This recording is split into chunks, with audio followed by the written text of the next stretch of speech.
my name is Rosika and this is The Midnight Reader, and today we're going to talk about one of my favorite stories of all time from a book that I never read.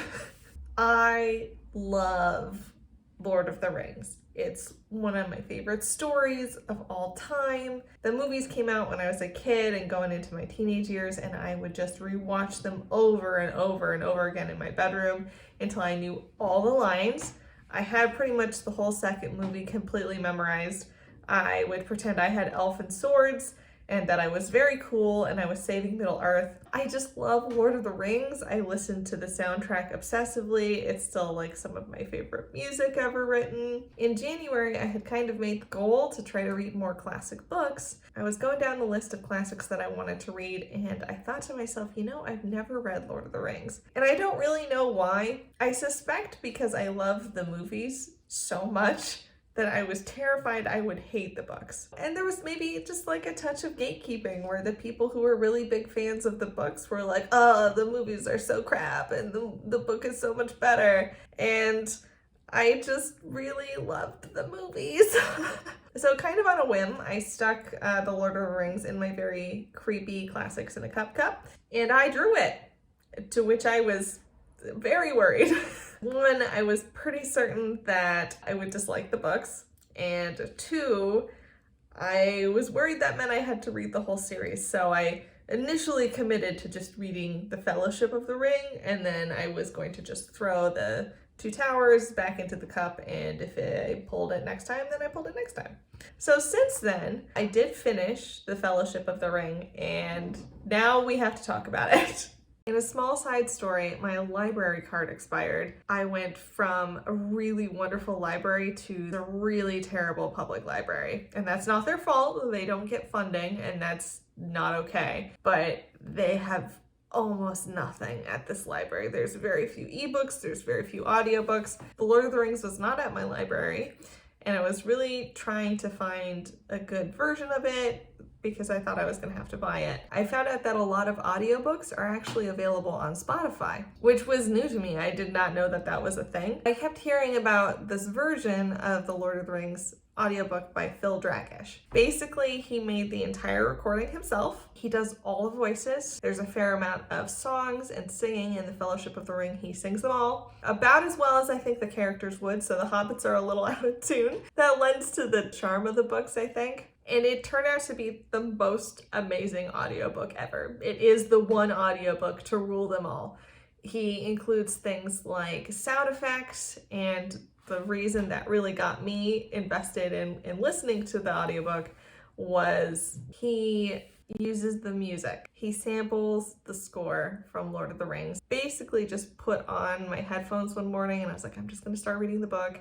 And I'm probably gonna hate it. It's gonna be fine. And I was about a half a block down the street and they were playing the music of the Shire as he was reading the book, and I started to cry like a small child. I started to cry out there on my walk. And I'm not a crier. I have been told many times that I'm dead inside. Thanks, being a nurse. But there's something about the combination of the music from the films mixed with the story that just destroyed me. And I was just a mess. My neighbors could probably tell you that I was out there bawling, walking my dog at friggin' 9:30 in the morning. I adore the films. And having the music in the audiobook just did it for me. It just really did it for me. But I am a huge fan of the films, and there are definitely things in the books which are different from the films, or things that surprise me about the books, so I'm gonna chat about them a little bit. If you start reading The Lord of the Rings, I'm gonna give you the best advice that was given to me, which was by Amy's Rambles. And she told me to have a snack available because you're gonna get hungry while you read the book. And that is 100% true, because he describes so much food. Other things that kind of rocked my world, I was reading the books and I was like, so who the fuck is Tom Bombadil? Cause he ain't in the movies, man. He's not there. And he seems like he's a pretty important character. If you haven't read the books, Tom Bombadil comes into the story really early, like as they're leaving the Shire, getting into like Buckleberry and on their way to Bree. They go into the woods to try to evade the Black Riders. And basically a tree tries to kill them. They call him the Willow Man, but I don't think he's an Ent. I think he's just like a pissed off willow tree. And so the willow tree tries to squeeze Merry and Pippin to death and also drown Frodo. And the tree is doing a pretty great job. And then it occurs to Sam to call for help. Enter Tom Bombadil, who is the most random effing character. Tom Bombadil saves him from the Willow Man by singing at the tree and being like, stop drowning these people. I don't know how to describe him. He's like a cartoon. He speaks only in like rhymes and riddles. And you're like, okay, this character seems like very out of The Hobbit. But then he does things like, he puts on the Ring of Power and it does nothing to him. Like, he's not tempted and he doesn't disappear.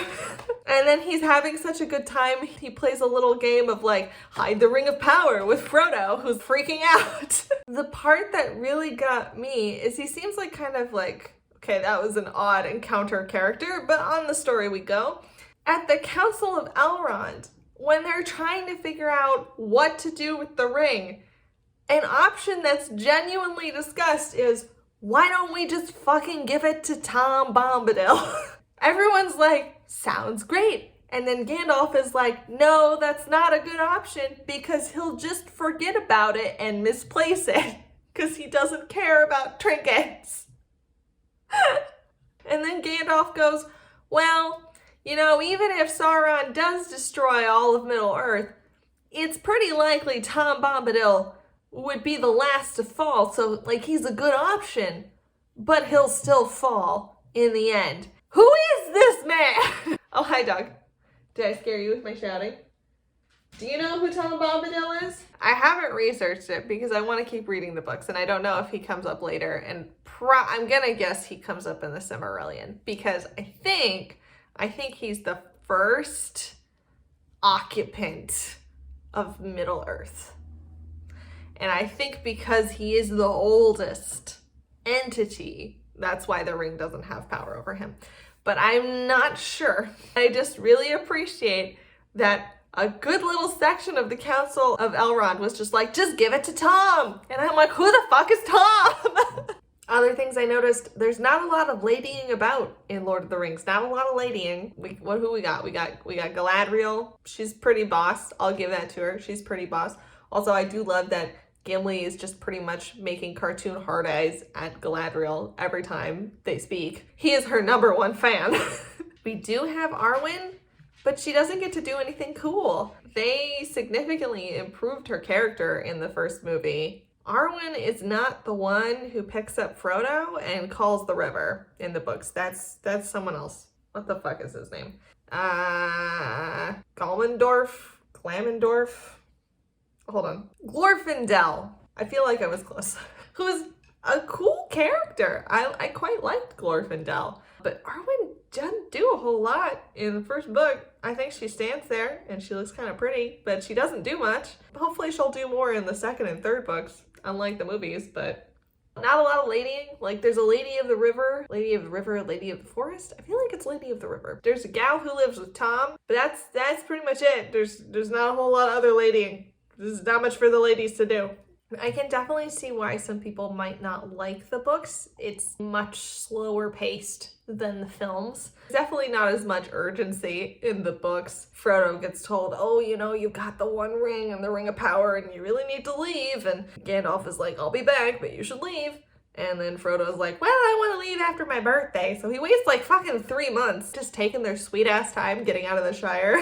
There's not a lot of urgency. I really enjoyed the Phil Dragash recording. Like I said, I was able to find it on Spotify. I thought it was fantastic. I think my only criticisms of the recording are occasionally in the action-packed sequences when there's fighting and stuff going on. If I didn't have good surround sound headphones in, it was sometimes hard to hear the story because of how it was mixed. Like the sound effects and the music would kind of make it hard to hear him reading. But for the most part, that was not an issue. And if I had headphones in, it didn't bother me at all.